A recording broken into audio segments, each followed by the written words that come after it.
Everyone, एक बार फिर से आपका स्वागत है हमारे इस चैनल पे, जहाँ पे हम इंडियन कॉन्ट्रैक्ट एक्ट का नेक्स्ट टॉपिक आपके साथ डिस्कस करने वाले हैं। हमने इंडियन कॉन्ट्रैक्ट एक्ट के ऑलरेडी 2 टॉपिक्स कवर अप कर लिए हैं, 2 वीडियोस कवर अप कर ली हैं, जिसमें से जो सबसे पहली वीडियो थी उसमें हमने इंडियन कॉन्ट्रैक्ट एक्ट के बारे में समझा, आखिर कॉन्ट्रैक्ट किसको कहते हैं इसके बारे में समझा, जहाँ पे हमने देखा कि कॉन्ट्रैक्ट का मतलब क्या होता है कि कोई भी अग्रीमेंट जो कि लीगल ऑब्लिगेशंस क्रिएट करता हो उसको आप कॉन्ट्रैक्ट कहते हैं। सेकेंड वीडियो में हमने समझा कि ये जो अग्रीमेंट है ये क्या होता है, प्लस जो लीगल ऑब्लिगेशन है वो क्या होता है। यानी कि कॉन्ट्रैक्ट को जो हम एक इक्वेशन में बांट रहे थे, अग्रीमेंट प्लस लीगल ऑब्लिगेशन, इन दोनों वर्ड्स का मतलब हमने हमारी सेकेंड वीडियो में समझा। Now in our third video, जो कि आज की वीडियो है, इसमें हम समझेंगे कि किसी भी कॉन्ट्रैक्ट का, किसी भी वैलिड कॉन्ट्रैक्ट में कौन कौन से एसेंशियल एलिमेंट्स होने चाहिए, यानी कि कौन कौन सी वो चीज़ें हैं जो किसी भी वैलिड कॉन्ट्रैक्ट में होनी आवश्यक है। और अगर इनमें से कोई एक चीज़ भी यहाँ से हट जाती है तो फिर आपका कॉन्ट्रैक्ट वैलिड कॉन्ट्रैक्ट नहीं रहेगा, या तो वो वॉइड कॉन्ट्रैक्ट हो जाएगा, हो सकता है वो इनलीगल कॉन्ट्रैक्ट हो जाए, या फिर किसी और तरीके के कॉन्ट्रैक्ट का फॉर्म उसमें आ जाए, बट वैलिड कॉन्ट्रैक्ट नहीं रहेगा। तो वैलिड कॉन्ट्रैक्ट होने के लिए कुछ पॉइंट्स हैं जो कि आपके कॉन्ट्रैक्ट में होने आवश्यक है। जैसे कि फॉर एन एग्जाम्पल, चाय में कुछ ऐसे कंपोनेंट्स होते हैं जो कि डलने ज़रूरी है तभी वो चाय बनेगी। अगर उसमें एक चीज़ भी कम ज़्यादा हो गई तो वो एक चाय नहीं रहेगी। तो उसी तरीके से कॉन्ट्रैक्ट में भी ये पॉइंट्स अगर इनमें से कोई भी एक मिस हो जाता है तो वो वैलिड कॉन्ट्रैक्ट नहीं रहेगा। So let's understand one by one, हम समझते हैं कि आखिर इनमें कौन कौन से एसेंशियल एलिमेंट्स होने ज़रूरी हैं जो कि वैलिड कॉन्ट्रैक्ट आपका बनाएंगे। तो देखिए बेटा, सेक्शन नंबर 10 बोलता है कि आपके जितने भी अग्रीमेंट है ना, जितने भी अग्रीमेंट वो कॉन्ट्रैक्ट है, अगर उसमें आपने जो है फ्री कंसेंट लिया है पार्टीज का। Now what is the meaning of free consent? बेटा समझो, मैंने कोई एक आपको ऑफर दिया कि भाई ये टैब आप मुझसे ले लीजिए, 40,000, 50,000, 60,000, एज जो भी केस होता है उसके अकॉर्डिंग मैंने आपको ये प्राइस के अकॉर्डिंग, कि भाई एक प्राइस मैंने आपको बोला कि आप मेरा ये लैपटॉप या मेरा ये टैब खरीद लो। ठीक है, आपने कहा कि मुझे ज़रूरत नहीं है, आई डोंट नीड। ठीक है, मेरे पास पड़ी थी एक गन पुराने ज़माने की, कोई बाप दादा टाइप के पुराने ज़माने की, मैं लेके आ गई, आपके सर पे रख दिया कि खरीदेगा कि नहीं खरीदेगा बता। अब आप भाई ऐसे सिचुएशन में जहाँ पे आपकी जान पे बनी आई है तो ऑब्वियसली आप तो कॉन्ट्रैक्ट कर ही दोगे, या कुछ भी आपके लिए जो पॉसिबल होगा उस समय में आप वो कॉन्ट्रैक्ट को हाँ कहोगे। तो ये जो कॉन्ट्रैक्ट किया गया है आपके और मेरे द्वारा, ठीक है, आपने हाँ तो बोल दी है, बट यहाँ पे क्या है कि आपका जो कंसेंट है वो फ्री नहीं है। या तो आपको डरा धमका के दिया गया है, आपके साथ बदतमीजी करके, या फिर आपके साथ जो है मिस स्टेटमेंट आपको दे करके, या फिर कोई मिसअंडरस्टैंडिंग क्रिएट करके, या कोई फ्रॉड करके मैंने आपसे आपका कंसेंट ले लिया है, तो वो फ्री कंसेंट नहीं है। यानी कि आपने जो स्वीकृति दी है वो आपकी स्वीकृति फ्री नहीं है, बल्कि किसी दबाव में आकर के आपने जो है अपना कंसेंट दिया है। तो ऐसे सिचुएशन में आपका कॉन्ट्रैक्ट वैलिड कॉन्ट्रैक्ट नहीं होगा।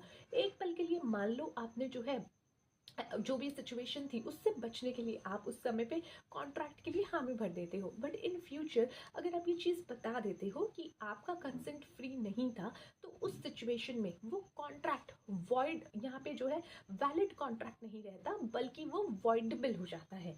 वॉइडेबल मतलब क्या होता है बेटा? वॉइडेबल मतलब होता है जिसको आप वॉइड डिक्लेयर कर सकते हो। यानी कि जो पार्टी, एक पार्टी या फिर एक से ज़्यादा पार्टीज जिसका कंसेंट फ्री नहीं था, डरा धमका के कंसेंट लिया गया था, उसके पास ऑप्शन होता है कि वो चाहे तो उस कॉन्ट्रैक्ट को वॉइड कर दे कि भैया इसको बिल्कुल खारिज कर दीजिए, वॉइड कर दीजिए, वॉइड यानी कि बिल्कुल उसको खारिज कर दीजिए। या फिर आपके पास एक ऑप्शन होता है, उसमें क्या ऑप्शन होता है, अरे ये चल क्यों नहीं रहा पेन, ठीक है, या तो आप उसको वॉइड कर दो कि उसको कैंसिल कर दो, या फिर उसको वॉइडेबल कर दो। वॉइडेबल यानी कि भैया मुझे लगता है कि ठीक है इसने डरा धमका के लिया, बट मुझे अब ये कॉन्ट्रैक्ट से कोई परेशानी नहीं है, मैं भी ओके हूँ। तो यानी कि वॉइडेबल, यहाँ पे वॉइडेबल ऐसी सिचुएशन होती है जहाँ पे पार्टी जिसका कंसेंट फ्री नहीं था उसके पास ऑप्शन होता है कि वो चाहे तो उस कॉन्ट्रैक्ट को वॉइड करे या उसको कैरी ऑन कर सके। सो ऐसे कॉन्ट्रैक्ट को वॉइडेबल कॉन्ट्रैक्ट कहते हैं, यानी कि जिसको वॉइड किया जा सकता है। कहते हैं ना अवॉइडेबल है ये चीज़, ये सिचुएशन अवॉइडेबल है, वैसे ये कॉन्ट्रैक्ट वॉइडेबल है, इसको वॉइड भी किया जा सकता है और वैलिड भी किया जा सकता है एज द केस में भी, ठीक है। तो यहाँ पे अगर आपका जो है कंसेंट, फ्री कंसेंट है of the parties competent to contract, साथ ही साथ पार्टीज जो है वो कॉम्पिटेंट है कॉन्ट्रैक्ट करने के लायक है, ठीक है, फॉर अ लॉफुल कंसिडरेशन, एक लॉफुल कंसिडरेशन के लिए, and with a lawful object, जिसका ऑब्जेक्ट भी लॉफुल है, किसी को मारना, धमकाना, धमकी देना या किसी के साथ गलत करना लॉफुल ऑब्जेक्ट, मतलब ऐसे ऑब्जेक्ट आपके नहीं है बल्कि कोई लॉफुल ऑब्जेक्ट है कि काम करेंगे, बिजनेस करेंगे, व्यापार बढ़ाएंगे, प्रॉफिट शेयर करेंगे, and are not hereby expressly declared to be void, और ना ही उसको किसी भी एक्ट के तहत या फिर किसी भी सिचुएशन के तहत वॉइड नहीं बोला गया है, तो वो सारे एग्रीमेंट आपके जो है एक कॉन्ट्रैक्ट के तहत बन सकते हैं। अब देखो मतलब क्या है, ये एक सेक्शन में, सेक्शन नंबर 10 में ये चीज़ें सारी आपके डिस्क्राइब कर दी गई हैं कि भैया आपके वैलिड कॉन्ट्रैक्ट में कौन कौन सी चीज़ें होनी चाहिए। तो ये बस एक स्टेटमेंट आपको दिख रही होगी, बट इसी में से आपको पॉइंट्स मिलते जाएंगे, ठीक है। पॉइंट्स क्या मिलते जाएंगे, देखिए वो समझिए। हम दोबारा से एक बार इसको रीड आउट करेंगे। ऑल अग्रीमेंट्स, ठीक है, ऑल अग्रीमेंट्स यानी कि वैलिड कॉन्ट्रैक्ट होने के लिए बेटा ध्यान देना, सबसे पहले क्या चाहिए, अग्रीमेंट, क्योंकि कॉन्ट्रैक्ट का मतलब ही क्या था, अग्रीमेंट, जो कि लीगल ऑब्लिगेशन क्रिएट करता हो। तो ये जो 2 पॉइंट्स है ये तो मेन एसेंशियल हो गए ना। चाय बनाने के लिए क्या चाहिए, चाय पत्ती और पानी, ये तो बहुत ही एसेंशियल चीज़ है, ये तो चाहिए ही चाहिए। तो वैसे ही जैसे पानी और चाय पत्ती का कॉम्बिनेशन ही आपकी चाय बनाएगा ना, वैसे ही एक अग्रीमेंट और लॉफुल ऑब्जेक्ट जो कि आपका अग्रीमेंट को जो कैरी ऑन करना चाह रहे हो उसके लिए लॉफुल ऑब्जेक्ट है, वो आपका यहाँ पे एक वैलिड कॉन्ट्रैक्ट के लिए सबसे ज़्यादा मेन एसेंशियल पॉइंट्स बनते हैं। तो देखो सबसे पहले तो बन गया अग्रीमेंट होना चाहिए, दूसरा बन गया जिसमें क्या हो, फ्री कंसेंट हो, फ्री कंसेंट हो। देखो दूसरी लाइन क्या कह रही है, फ्री कंसेंट हो, पार्टीज जो है वो कॉम्पिटेंट हो, वो पार्टीज जो है कॉन्ट्रैक्ट करने के लायक हो, साथ ही साथ लॉफुल कंसिडरेशन हो, और क्या हो, लॉफुल ऑब्जेक्ट हो। भैया कंसिडरेशन भी लॉफुल हो, ऑब्जेक्ट भी लॉफुल हो, अभी हम एक एक पॉइंट समझेंगे, ठीक है। और साथ ही साथ उसको क्या हो कि डिक्लेयर ना किया गया हो किसी भी एक्ट, सेक्शन, किसी भी लॉ के तहत उसको वॉइड डिक्लेयर ना किया गया हो। चलो एक एक करके आप समझते हैं। सबसे पहले एन अग्रीमेंट, किसी भी वैलिड कॉन्ट्रैक्ट के लिए एक अग्रीमेंट होना बहुत ज़रूरी है, क्योंकि भैया हमने पहले से ही जो 2 वीडियोस की हैं उसमें हमने यही बात बार बार दोहराई है कि एक कॉन्ट्रैक्ट क्या होता है, एक अग्रीमेंट जिसका लॉफुल ऑब्जेक्ट होता है, दैट इज़ योर कॉन्ट्रैक्ट। तो यहाँ पे एक अग्रीमेंट होना बहुत ज़रूरी है। अग्रीमेंट कैसे बनता है, ऑफर एंड प्लस एक्सेप्टेंस, यानी कि वन पार्टी जो है ऑफर कर रही है, there must be one party जो कि कुछ ऑफर कर रही है to the another party, and another party is accepting the offer, तो वो आपका एक क्या बन जाता है, प्रॉमिस बन जाता है, एक अग्रीमेंट बन जाता है। तो एक अग्रीमेंट होना बहुत ज़रूरी है जिसमें ऑफर किया गया हो एक पार्टी के द्वारा और दूसरी पार्टी ने उसको एक्सेप्ट कर लिया हो। सो अग्रीमेंट में 2 पार्टीज कम से कम रिक्वायर्ड है। एक अग्रीमेंट में, कोई भी अग्रीमेंट ले लो, XYZ कोई भी अग्रीमेंट, कम से कम 2 पार्टीज का होना आवश्यक है। मैं खुद से अग्रीमेंट नहीं कर सकती कि मैं अपने आप को साइन करके दे रही हूँ, I Komal Arora now entering into a partnership firm with the person name Komal Arora, obviously not, we can't do that, okay. So at least 2 parties must be there to enter into an agreement, तभी वो अग्रीमेंट बन पाएगा। तो कम से कम 2 पार्टीज, उससे ज़्यादा भी हो सकती हैं। तो यहाँ पे कम से कम 2 पार्टीज आर रिक्वायर्ड, जो कि क्या करती है, वन जो कि ऑफर मेक करती है, एक पार्टी ऑफर देगी and the second one will accept that offer, जो भी ऑफर दिया गया है तो सेकंड पार्टी उसको एक्सेप्ट करेगी। तो ये सबसे पहली चीज़ हो गई, ठीक है। अब हमने चाय बनाने के लिए सबसे पहले भिगोना उठा लिया है, बर्तन उठा लिया है, बिकॉज मेरे को चाय पीने की तलब हो रही है तो बार बार चाय का एग्जाम्पल आ रहा है। तो ये चाय का हमने भिगोना उठा लिया है, यानी हमने एक अग्रीमेंट उठा लिया है कॉन्ट्रैक्ट को बनाने के लिए, वैलिड कॉन्ट्रैक्ट को बनाने के लिए पतीला आ गया है जो कि है अग्रीमेंट के नाम से। Next is intention to create legal relationship, intention है चाय बनाने की मेरी और वो है पानी से बनने वाली। तो यहाँ पे सबसे पहला इंटेंशन क्या है हमारा कि भैया intention to create legal relations, तो लीगल रिलेशंस बनाना आपका जो है इंटेंशन है। लीगल रिलेशन यानी कि पार्टनरशिप का रिलेशन हो सकता है, या फिर किसी आप कोई ऑफर कर रहे हो, सामने वाला उसको एक्सेप्ट कर रहा है, तो यहाँ एक लीगल ऑब्लिगेशंस भी बनेंगे प्लस लीगल रिलेशंस भी बनेंगे, जो कि लीगल टर्म्स में आपके दिखेंगे कि हाँ भाई इस व्यक्ति ने काम करना है, ये व्यक्ति इसको पैसे देगा। तो ठीक है, या फिर एक बंदा सेलर हो सकता है, एक बायर हो सकता है, एक प्रिंसिपल हो सकता है, एक एजेंट हो सकता है। तो ये दो पार्टीज के बीच में एक लीगल रिलेशनशिप क्रिएट हो रही है। तो इंटेंशन जो है आपकी वो must be to create legal relations between themselves, यानी कि दो पार्टीज या दो से ज़्यादा पार्टीज जो अग्रीमेंट कर रही हैं उनका लीगल रिलेशनशिप बनाने का इंटेंशन होना चाहिए। ठीक है, यानी कि हमने अब क्या डाल दी है, चाय के पतीला हमने अग्रीमेंट उठाया, उसमें हमने थोड़ा सा लीगल रिलेशनशिप का इंटेंशन डाला, यानी कि पानी डाला। नाउ इट कम्स टू चीनी। चीनी चीनी मतलब मीठा मीठा, मीठा मीठा चीनी। तो मीठा मीठा यानी कि अच्छी अच्छी बातें करके कंसेंट ले लो, गलत मत करना। ठीक है, मीठा मीठा चीनी, इससे आप ऐसे याद कर सकते हो कि फ्री कंसेंट, की मीठे मीठे बातें करो, अच्छे से कंसेंट लो। किसी के साथ जोर ज़बरदस्ती करके कंसेंट नहीं लिया जा सकता। ठीक है, अब आप गन चला करके बोल रहे हो सामने वाली पार्टीज को कि भैया कॉन्ट्रैक्ट में आ जा, अदरवाइज मैं तेरे को शूट कर दूंगा, मैं तेरी फैमिली को शूट कर दूंगा, या फिर कुछ ऐसा कर दूंगा जिससे तेरा नुकसान हो सकता है। तो ऐसी सिचुएशन में ऑब्वियसली आपका कंसेंट तो फ्री है ही नहीं, हो ही नहीं सकता। ऐसे सिचुएशन में तो भैया आप सोचेंगे जान बचे तो लाखों पाए, अग्रीमेंट बाद में देखी जाएगी, पहले जान बचाते हैं। तो उस सिचुएशन में आपने अपने अग्रीमेंट को हाँ कर दी, अपने अग्रीमेंट को, कॉन्ट्रैक्ट को जो भी था साइन कर दिया, उसको अग्री कर लिया, बट वहाँ पे आपका कंसेंट इज नॉट फ्री। ध्यान रखिएगा, कंसेंट इज नॉट फ्री। तो यहाँ पे क्या होगा कि आपने जो है अपना फ्री कंसेंट नहीं दिया, तो आपका कॉन्ट्रैक्ट जो है वो वैलिड कॉन्ट्रैक्ट नहीं है, वॉइडेबल कॉन्ट्रैक्ट है। तो इसीलिए आप अच्छी अच्छी बातें करो, आराम से कंसेंट लो, तभी वो आपका वैलिड कॉन्ट्रैक्ट बनेगा। सो अग्री होना चाहिए सेम थिंग पे ऑन सेम सेंस, यानी कि जो ऑफर कर रहा है, लेट्स सपोज मैं आपको कुछ ऑफर कर रही हूँ कि मुझे ये टैब बेचना है 20,000 का, और आप उस चीज़ पे जो है एक्सेप्ट भी कर रहे हो, सेम चीज़ पे, सेम टॉपिक पे, सेम चीज़ पे, यानी कि जो भी मैंने आपको ऑफर किया है उस सेम थिंग पे आपने जो है एक्सेप्टेंस दी है, सेम सेंस में कि हाँ भाई सेम सेंस में हमने। फॉर एन एग्जाम्पल अगर बोले तो मेरे पास लेट्स सपोज मेरे पास दो लैपटॉप है, मैंने कहा यार मुझे अपना लैपटॉप बेचना है, एक मेरे पास HP का है, एक लिनोवो का है। लेट्स सपोज मैं HP की बात कर रही थी, बट आपको लगा मैं लेनोवो की बात कर रही हूँ, तो यहाँ पे एक कंफ्यूजन है, एक मिसअंडरस्टैंडिंग है। तो ये फ्री कंसेंट नहीं है, ये मिसअंडरस्टैंडिंग है।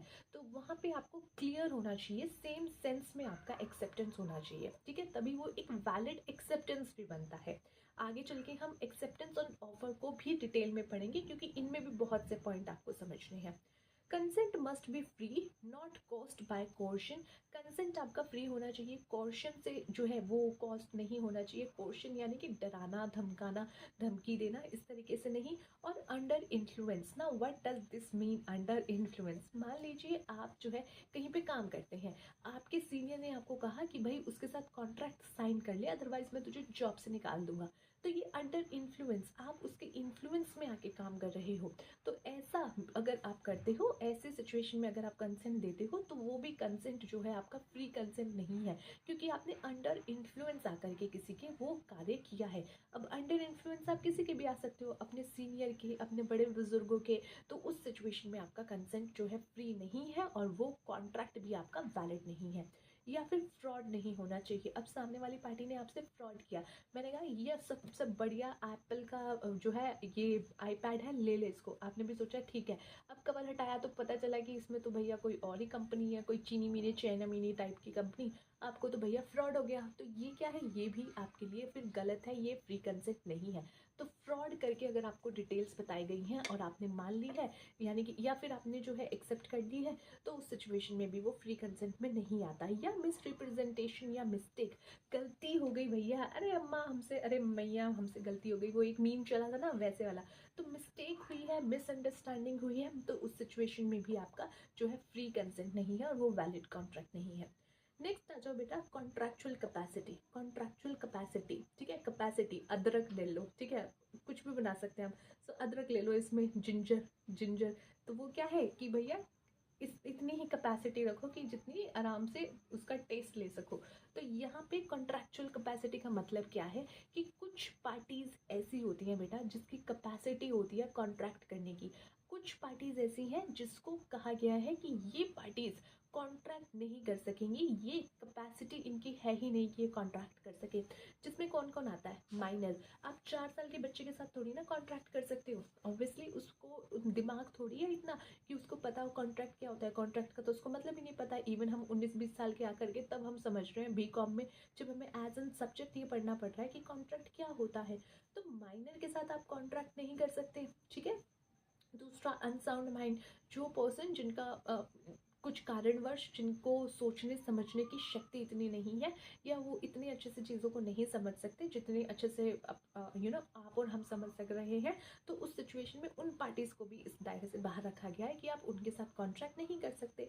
दूसरा, पर्सन डिसक्वालीफाइड बाय लॉ, यानी कि लॉ के द्वारा ही कुछ लोगों को डिसक्वालीफाई कर दिया जाता है। आपने सुना होगा न्यूज़ में कई बार कि इस पर्सन ने ना कोई बहुत बड़ा फ्रॉड कर दिया है और गवर्नमेंट ने इस पे ना कुछ बैन लगा दिया है, या अलग अलग जो आप कह सकते हो कि जो चीज़ों को देखते हैं, कस्टोडियन टाइप बिहेव करते हैं कुछ आपकी ऐसी, जैसे कि सेबी हो गई या आरबीआई हो गई, ये लोग क्या करते हैं, बैन लगा देते हैं कि आप काम नहीं कर सकते या कुछ नहीं कर सकते, फॉर एन एग्जाम्पल। तो उस सिचुएशन में वो क्या है, पर्सन डिसक्वालीफाई बाय लॉ, किसी लॉ के द्वारा डिसक्वालीफाई कर दिया गया आपको कि आप कॉन्ट्रैक्ट नहीं कर सकते, तो उस सिचुएशन में भी आप नहीं कर सकते।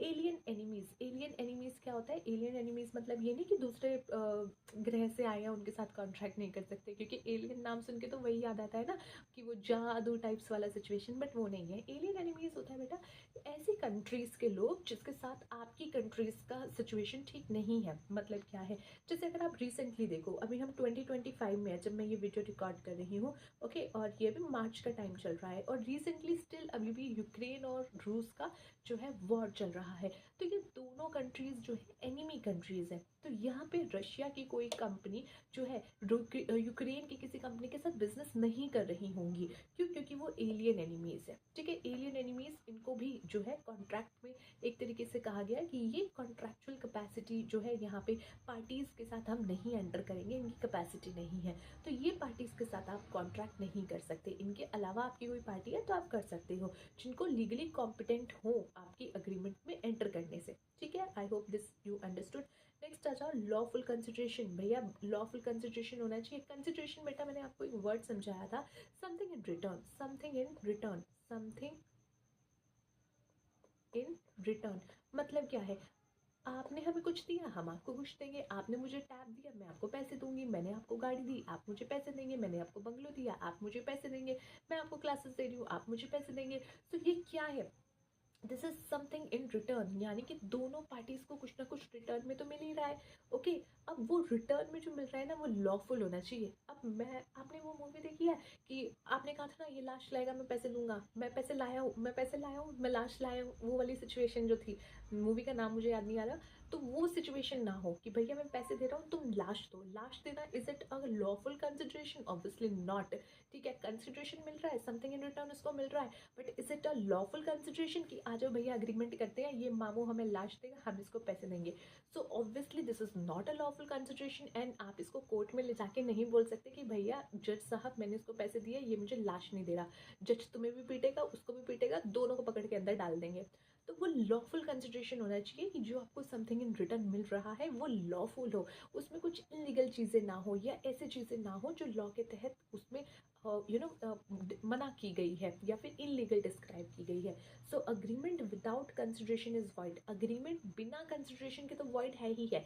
अगर आप कंसिडरेशन नहीं दे रहे हो तो वो अग्रीमेंट वॉइड है कि भाई आप क्या सेवा समाज सेवा बन रहे हो, समाज सेवक बन रहे हो? ऑब्वियसली नहीं। तो अगर आप बिजनेस कर रहे हो, काम कर रहे हो, कॉन्ट्रैक्ट कर रहे हो, तो एक पार्टी कुछ दे रही है तो दूसरी पार्टी भी कुछ देगी या उसको भी कुछ मिलेगा, दोनों पार्टीज को कुछ ना कुछ मिलेगा, समथिंग इन रिटर्न कंसिडरेशन मिलेगा।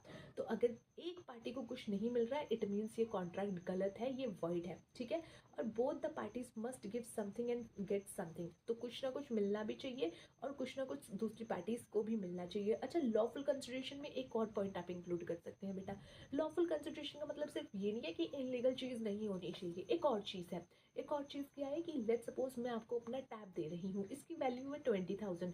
आप मेरे बहुत अच्छे दोस्त हैं, ठीक है, मैंने आपको कहा कि चल यार तू दोस्त है, तू एक काम कर 20,000 का टैब तू 18,000 में ले ले, ठीक है चलता है, समझ आता है। लेकिन मैं कह रही हूँ नहीं यार, तू मेरा बहुत ही अच्छा फ्रेंड है, ठीक है, लेट्स सपोज फोर कोई भी हो, आप मैंने आपको कहा कि ठीक है आप ले जाओ, आप 10 रुपये दे दो। Is it a lawful consideration? Obviously not. Lawful consideration यानी कि जो प्रोडक्ट आप दे रहे हो एटलीस्ट उस वैल्यू की चीज़ आपको मिल रही हो सामने से भी, वो लॉफुल कंसिडरेशन आपका इस पॉइंट में इंक्लूड होगा। तो दोनों चीज़ आपकी इंक्लूड होगी कि भैया एक तो वो इलीगल भी नहीं होना चाहिए कंसिडरेशन, दूसरा ये भी होना चाहिए कि जो चीज़ आपकी जेब से जा रही है उसी वैल्यू की चीज़ आपको मिल भी रही है। थोड़ा बहुत ऊपर नीचे चलेगा, बट ऐसा नहीं है कि 20,000 की चीज़ देके आप 20 रुपए की चीज़ ले रहे हो और कह रहे हो कि हाँ हमें तो कंसिडरेशन मिल गया। Obviously not, because this is not a lawful consideration. Lawful consideration यानी कि कानून की नज़र में उसकी वैल्यू भी उसी की वैल्यू के बराबर हो जो सामान आपने दिया है। Next is lawful object. अब ऑब्जेक्ट लॉफुल होना चाहिए। जो ऊपर मैंने आपको जो है आपको एक एग्जाम्पल दिया था ना इस वाले पॉइंट में, वो लाश वाला, वो ये वाला एग्जाम्पल है ये, ठीक है। इस पॉइंट में वो आपका एग्जाम्पल बैठेगा कि आपका ऑब्जेक्ट भी लॉफुल होना चाहिए, कि जो आपका काम है, जो आपका उद्देश्य है, आपका उद्देश्य स्मगलिंग करना ना हो, आपका उद्देश्य कुछ इलीगल ना हो, बल्कि लॉफुल ऑब्जेक्ट होना चाहिए, काम करना, बिजनेस करना, इस टाइप का ऑब्जेक्ट होना चाहिए। तो ऑब्जेक्ट और the purpose of uh agreement क्या होना चाहिए? लॉफुल, जो कि क्या हो, जो किसी भी लॉ के तहत जो प्रोविजंस है उसको डिफीट ना करता हो। यानी कि लेट्स सपोज आपका एक कह सकते हो कि आप जो ट्रांसपोर्ट वाले आपके लॉज हैं उसमें फॉर एन एग्जांपल एक लॉ है कि आप आराम से गाड़ी चलाएंगे, सीट बेल्ट पहन के चलाएंगे। तो ऐसा आप जो है ये किसी लॉ में बताई गई प्रोविजंस है, तो आप ऐसा कुछ ऑब्जेक्ट मत रखो जो कि आपके दूसरे लॉ के प्रोविजंस को तोड़ता हो। ठीक है, I hope this is clear to you. Next is not expressly declared void. ऐसा कुछ नहीं होना चाहिए जो कि पहले से ही वॉइड डिक्लेयर किया गया हो किसी भी सेक्शंस में, किसी भी लॉ में, किसी भी अदर लॉ में। अगर उस चीज़ को ऑलरेडी जो है वॉइड डिक्लेयर किया गया है तो ऑब्वियसली आपका कॉन्ट्रैक्ट भी यहाँ पे वैलिड नहीं होगा। तो enforceability of an agreement also depend upon whether it is declare void by the act. Example agreement और restraint of marriage, wagering agreement etcetera. ये कुछ ऐसे एग्जाम्पल्स हैं जो कि आपको ध्यान देने पड़ेंगे कि भैया आपका कोई भी काम ऐसा ना हो जो कि वॉइड डिक्लेयर हो। ठीक है। Next is possibility of performance. आपका जो परफॉर्मेंस है वो पॉसिबल होना चाहिए। लेट्स सपोज मैंने आपको बोला कि आप जो है मैं आपको 1 लाख रुपीज़ दूंगी, आप ऊपर से ना एक तारा तोड़ के ले आओ। ऊपर से मतलब वो छत वाला, ऊपर से नहीं, ऊपर से बिल्कुल ब्रह्मा जी के पास जा करके वहाँ से तारा तोड़ के ले आओ। So is it possible? बातें करने में तो अच्छी लगती हैं बेटा, but is it possible to perform this you know, जो भी आपको हमने बोला है, जो भी हमने आपको काम दिया है, क्या ये पॉसिबल है करना? ऑब्वियसली नॉट यार। ठीक है, सुनने में अच्छा लग रहा है तारे तोड़ना, बट पॉसिबली प्रैक्टिकली ये जो है परफॉर्मेंस नहीं की जा सकती। तो अग्रीमेंट जो है ऐसा होना चाहिए जो कि कैपेबल हो परफॉर्मेंस के, अदरवाइज वो जो है इन्फोर्स्ड नहीं किया जा सकता। अब एक और चीज़ इसमें ले सकते हो, मान लो कि मैंने आपको बोला कि यार मैं तुझे ना अपनी गाड़ी बेचूंगी 2 लाख रुपए में, ठीक है, परसों बेचूंगी परसों। आज मैंने रखी हुई थी गैरेज में, ठीक है, आग लग गई, फूक गई, राख बच गई। Is it possible now for me to perform this duty? Obviously not. तो ये भी क्या हो गया? पॉसिबिलिटी ही नहीं है। तो वो कॉन्ट्रैक्ट क्या हो गया? वैलिड ही नहीं रहा, क्योंकि जिस प्रोडक्ट को लेकर के मैंने आपको कहा था उसकी एग्जिस्टेंस ही नहीं रही। अब उसके पीछे मेरा भी कोई हाथ नहीं है। ऐसा नहीं है कि मेरे को इसको गाड़ी नहीं बेचनी तो मैंने खुद आग लगा दी, नहीं है। अब यहाँ पे ऐसा हो सकता है कि मैंने आपको कहा कि मैं आपको घर बेचूंगी, किसी ने आगे क्लेम कर दिया घर तो मेरा ही है, तेरा है ही नहीं, तो मैं उसको आपको बेच ही नहीं सकती। तो वो क्या है, अब मेरे लिए पॉसिबिलिटी ही नहीं रही है उसकी परफॉर्मेंस करने के लिए। तो परफॉर्मेंस की जो पॉसिबिलिटीज़ है वो कई वजह से, कई कारणों से हो सकता है कि आपके पास अब उस चीज़ की पॉसिबिलिटी ना रहे, कुछ भी हो सकता है। तो वो पॉसिबिलिटी जो है परफॉर्मेंस की, वो भी बहुत मेजर आपका पॉइंट यहाँ पे इंक्लूड करती है। Next is legal formalities. Legal formalities क्या होता है बेटा, कई बार क्या होता है ना, कुछ कॉन्ट्रैक्ट्स ऐसे होते हैं जो सिर्फ बातों में नहीं किए जा सकते, उसके लिए कुछ स्पेसिफिक तरीके होते हैं। अग्रीमेंट बनता है प्रॉपर, उस पर स्टैम्प होनी चाहिए, उस पर जो है सिग्नेचर्स होने चाहिए, रिटन में होना चाहिए, एक पर्टिकुलर प्रिस्क्राइब फॉर्मेट में होना चाहिए। अगर इनमें से कोई भी टेक्निकल, ये यूजुअली टेक्निकली तरीकों में आपके पॉइंट्स में आ जाता है, तो यहाँ पे अगर उनमें से कुछ भी मिसिंग होता है तो आपका वो कॉन्ट्रैक्ट एक कॉन्ट्रैक्ट ही नहीं बन पाता, वैलिड कॉन्ट्रैक्ट नहीं बन पाता। सो अग्रीमेंट क्या होना चाहिए, must be comply with the necessary legal formalities. जो भी आपकी लीगल फॉर्मेलिटीज़ हैं, जो भी अकॉर्डिंग टू जिस भी सेक्शन या जिस भी एक्ट के तहत आप वो कॉन्ट्रैक्ट कर रहे हैं, तो उस एक्ट में या उस कॉन्ट्रैक्ट में जो भी लीगल फॉर्मेलिटीज़ डिस्क्राइब की गई हैं, आपको वो लीगल फॉर्मेलिटीज़ जो है फॉलो करनी ज़रूरी है। अगर आप वो फॉलो नहीं करते हो, ठीक है, अब उसमें कुछ किस तरीके की फॉर्मेलिटीज़ हो सकती है राइटिंग में।